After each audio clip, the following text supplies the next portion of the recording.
Bon, voilà une vue d'ensemble du dessous de la boîte.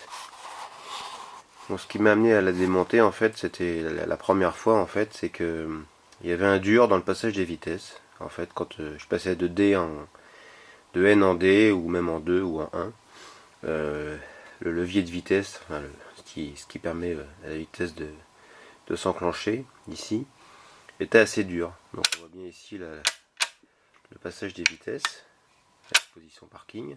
Et en fait, j'avais beaucoup de mal à actionner le levier. Et en fait, c'était tout simplement parce que la vis qui est ici était complètement desserrée et venait frotter le cylindre.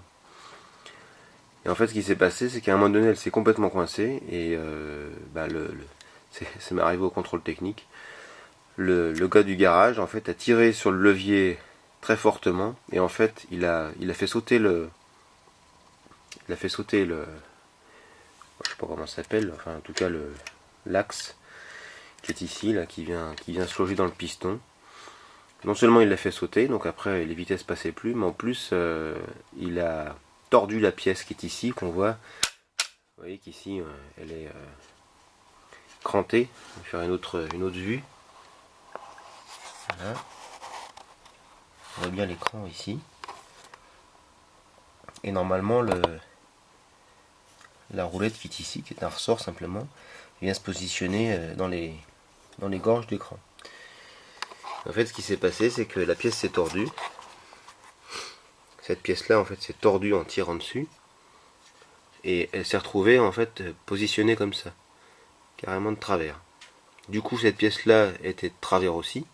Donc, ça a fait modifier la pénétration du piston dans le cylindre. Puisqu'on voit que quand on va pousser les vitesses jusqu'au fond, on voit bien qu'il ressort.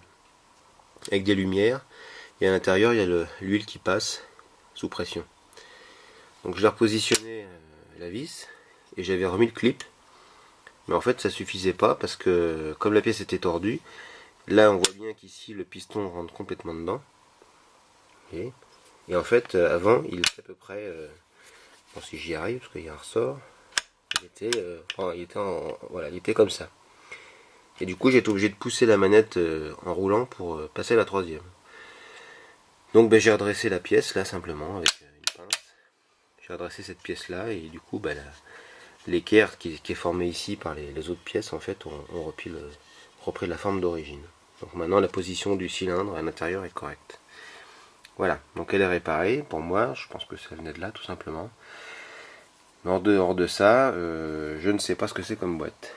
Les références qu'il y a dessus, on en voit ici. Bon, les numéros de série. Et puis c'est tout. Sinon, le tour on l'a déjà fait. Voilà. Voilà le topo de la réparation pour Jean-Philippe qui se posait des questions. Allez, ciao.